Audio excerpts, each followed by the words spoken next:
Ryan here with RCG Diesel and Equipment. So today we got a little oil service, grease and inspect on this rig. This is a 2011 Peterbilt. It's got an MX engine, probably a PX9 or something like that, basically a Cummins, but it's a paccar motor. All right, and after that we got a Mack over here. It's a 2009 Mack. We're gonna do the same thing, oil service, grease and inspect. You gotta stay tuned. First thing we're gonna do here is we're gonna drain this oil. We got a number 12 Allen head with a 1/2 inch ratchet. We're gonna pop the plug loose. Ooh, get our drain pan situated. Pull the plug, close our eyes.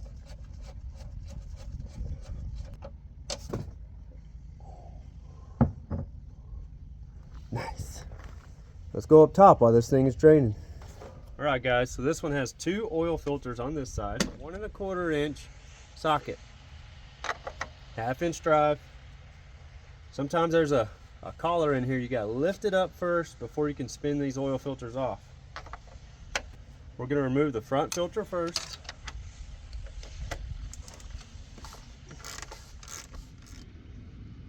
Yummy!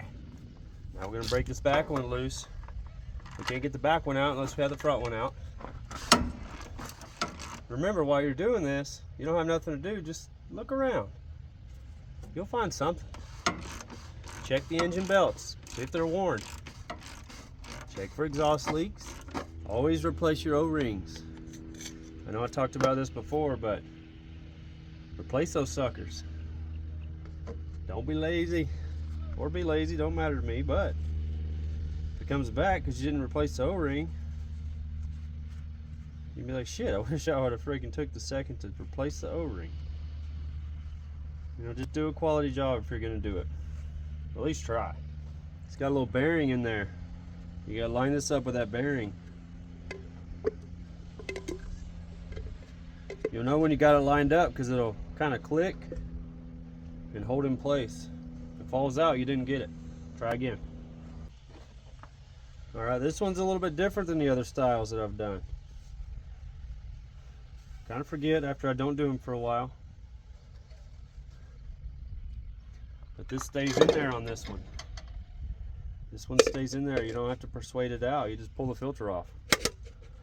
That would have been a time saver. Click that back in place.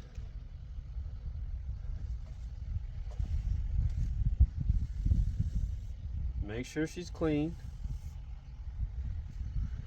Make sure your O-ring's on there right. And just slide the filter on.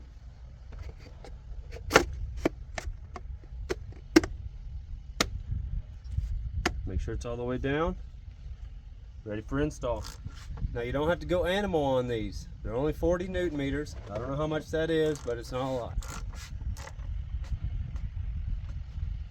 I'm gonna hop down there, put our plug back in so we can fill it up while we're on the other side. All right guys, we're on the other side. We're gonna be doing the fuel filter. I got this cool filter wrench. It's made by Rigid. It's freaking awesome. If you don't have one, get one. I don't know how much they are, but it's worth the money. Use them for all kinds of fun stuff. Now we're gonna have to fill this fuel filter back up with fuel. Now you might say, where the hell do I get fuel at? Well, we're gonna take some out of the fuel tank. I got a little suction hose and jerk it off a little bit. It's gonna pour into the fuel filter. What we got our hose. It's got a little bead in here, a little glass marble. It's like a little check valve. We'll stick this side in there.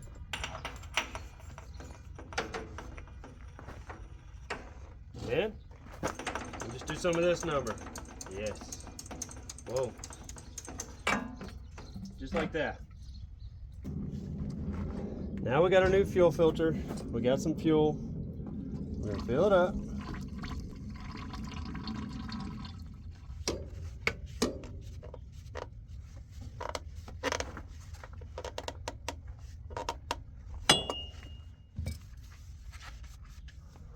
Now we're going to move on to our water separator. So on this one, we got to unplug it, Same filter wrench I had earlier. These things are just awesome. I don't know. They work for multiple filters. They don't always fit into place. You can't always use them, but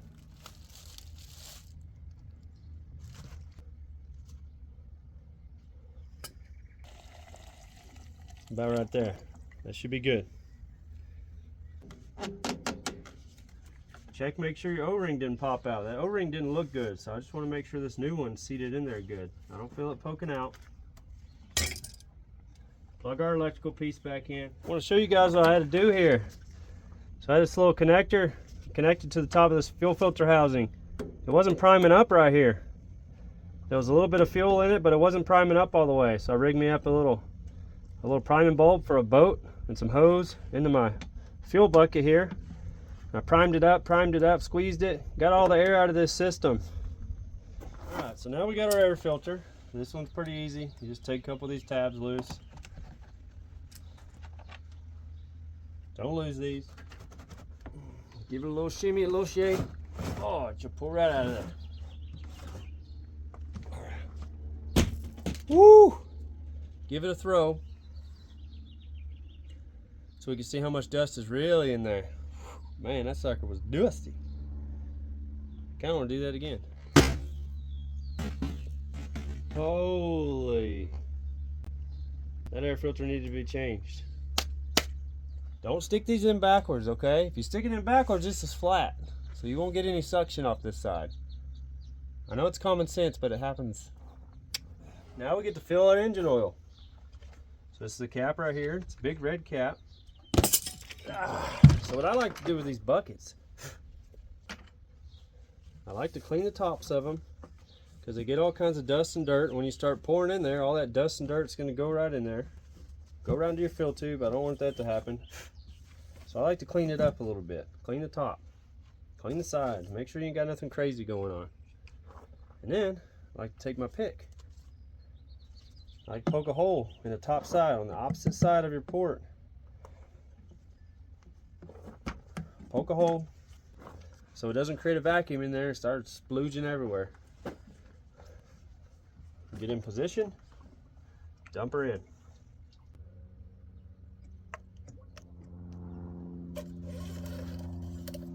Now it's time to fire it up.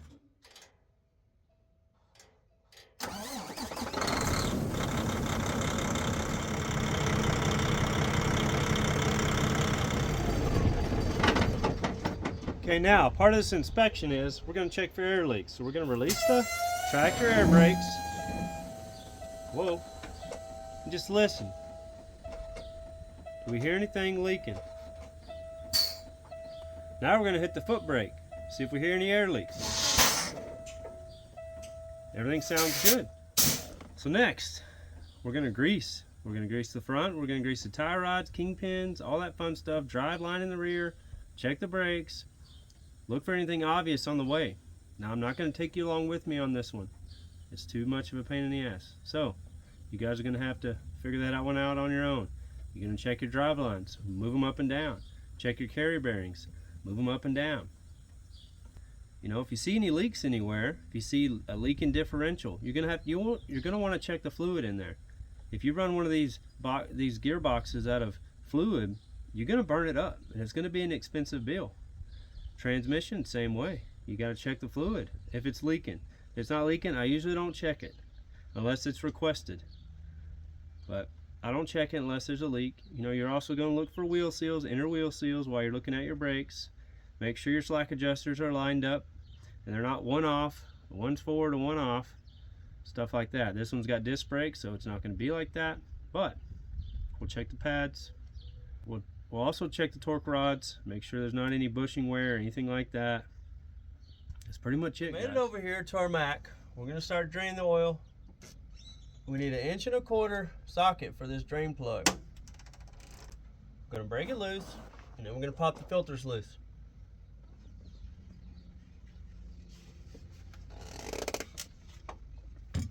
While we're letting those oil filters drain, we're going to replace this air filter.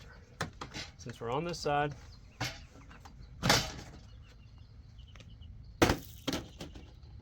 that one's not as bad as the other one.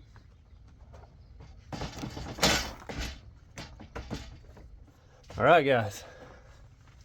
We're over here on the fuel filter side. We got two fuel filters over here. One's got a connector on it, the water separator does. We're gonna pop it loose. It's pretty tight in here. It's not the worst.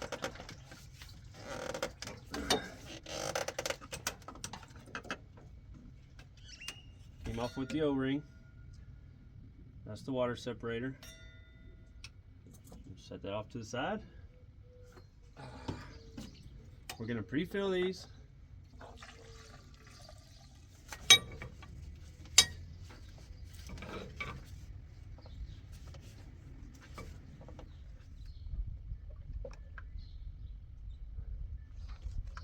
I'm gonna prime this fuel system up a little bit. It's got a little primer on top. You know, you don't have to prime the crap out of this thing. If you push that primer too hard, you'll actually blow the filter off the bottom of it. I've done it like twice. It's freaking annoying. So don't get too crazy when you're priming it. Just pump it. If it gets hard, if it gets real hard, just stop. You don't want to blow the filter up, then you're screwed. We've got oil in it. You check the level. It's a little high right now, but we got 3 filters that got to fill up. So then it's going to drop a little bit. That's it. We're going to fire it up, guys. What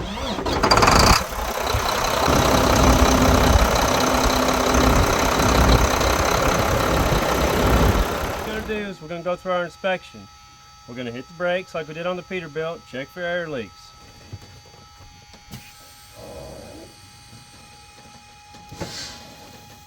I hear an air leak. We're going to inspect that. Sounds like a steer brake chamber to me, but who knows.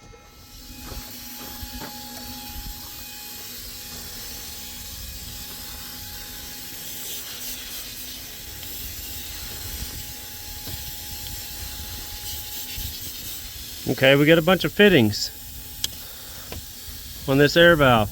This is the foot valve for the foot brake.